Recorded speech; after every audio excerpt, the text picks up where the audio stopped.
Bwana limekuja kwetu sisi, na tulipokea kwa furaha kwa imani hilo neno lenye kutuletea wokovu. Karibu mpendwa msikilizaji na mfuatiliaji wa St. Gaspar Media katika kipindi cha tafakari ya Injili ya siku. Leo Jumanne, juma la 10, kipindi cha kawaida cha mwaka A wa kanisa. Masomo ya leo. Somo la kwanza linatoka katika kitabu cha kwanza cha Wafalme sura ya 17 aya ya 7 hadi ya 16. Na somo la Injili linatoka katika Injili ya Mathayo sura ya 5 aya ya 13 hadi ya 16. Karibu tusikilize Injili. Somo la Injili ilivyoandikwa na Mathayo sura ya 5 aya ya 13 hadi ya 16. Yesu aliwaambia wanafunzi wake, ninyi ni chumvi ya dunia. Lakini chumvi ikiwa imeharibika, itatiwa nini hata ikolee? Haifai tena kabisa, ila kutupwa nje na kukanyagwa na watu. Ninyi ni nuru ya ulimwengu. Mji hauwezi kusitirika ukiwa juu ya mlima, wala watu hawawashi taa na kuiweka chini ya pishi, bali juu ya kiango, nayo yawaangaza wote waliomo nyumbani. Vivyo hivyo, nuru yenu na iangaze mbele ya watu, wapate kuyaona matendo yenu mema, wamtukuze Baba yenu aliye mbinguni. Neno la Bwana. Sifa kwako, Kristo. Wapendwa katika Kristo, liturujia ya neno siku ya leo inatafakarisha juu ya kuwa mwanga kwa watu wengine, ambapo tutasikia juu ya mwendelezo wa mafundisho ya Yesu akitumia fumbo la chumvi ya dunia na nuru ya ulimwengu, ikiwa ni mwaliko wa maisha mapya ya ushuhuda katika safari ya imani yetu. Wapendwa katika Kristo, leo tunapotafakari Injili takatifu, hasa kwa kuangalia fumbo la chumvi ya dunia na nuru ya ulimwengu, tunatafakarishwa kuhusu historia ya Kiyahudi tangu utawala wa Kaisari. Yesu anatumia chumvi akiufananisha na mitume. Chumvi ambayo ilikuwa ni bidhaa ya thamani kipindi kile. Katika mfano huu, Yesu anapowaita mitume wake chumvi ya dunia, tunakumbushwa kutafakari juu ya hali za taifa la Mungu.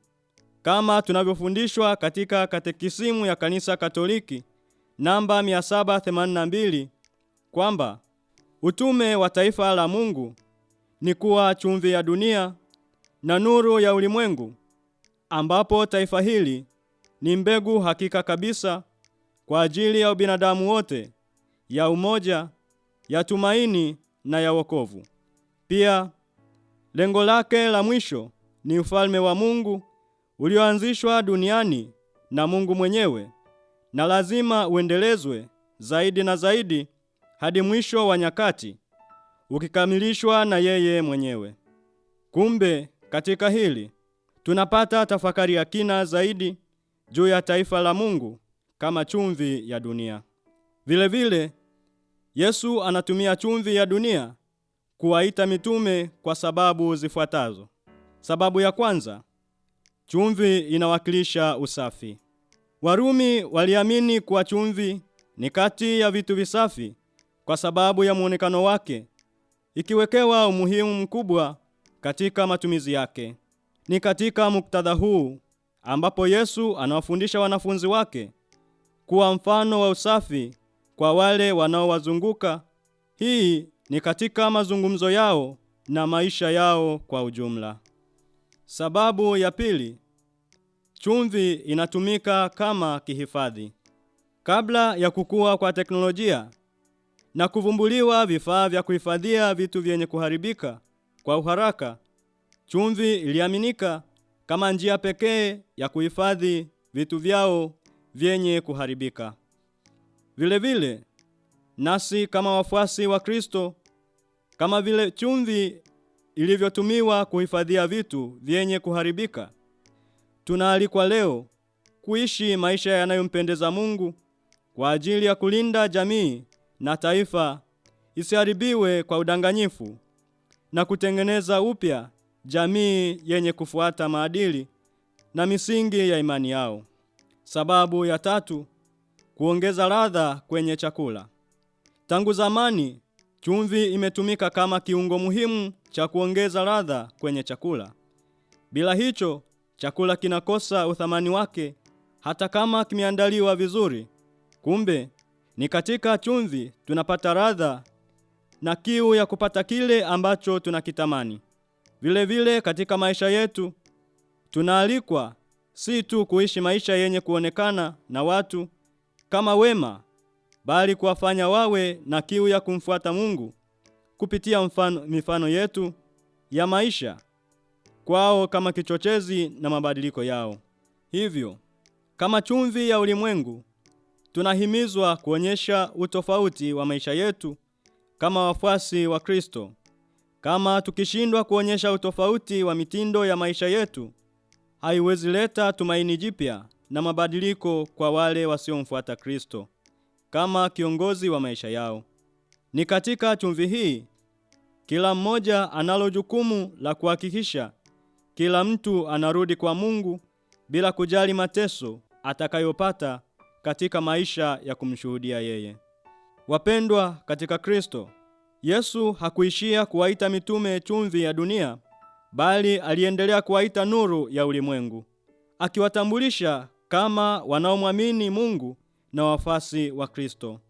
Yeye mwenyewe akiwa amejitambulisha kama nuru ya ulimwengu katika Injili ya Yohane sura ya 8 aya ya 12 anaposema, mimi ndimi nuru ya ulimwengu, yeye anifuataye hatakwenda gizani kamwe, bali atakuwa na nuru ya uzima.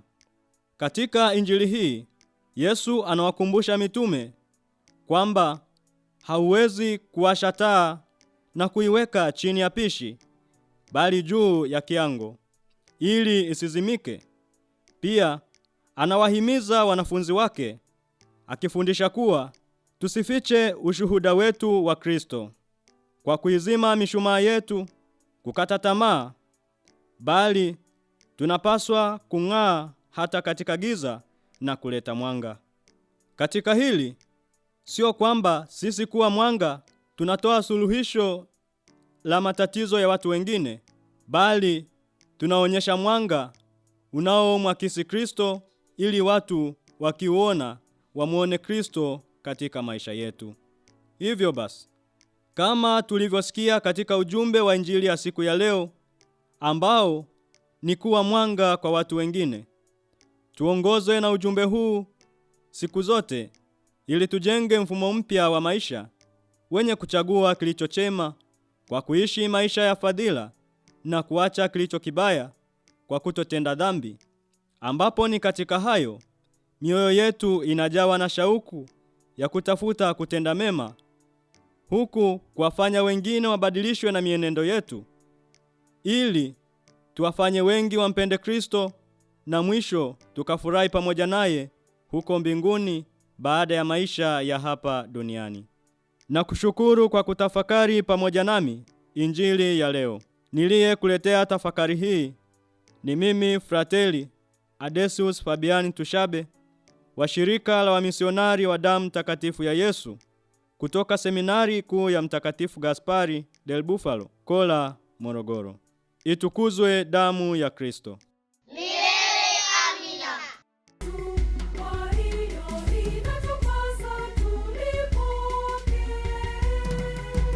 Neno la Bwana limekuja kwetu sisi, na tulipokea kwa furaha kwa imani. Ndilo neno lenye kutuletea wokovu. Neno la Bwana limekuja kwetu sisi, na tulipokea kwa furaha kwa imani. Ndilo neno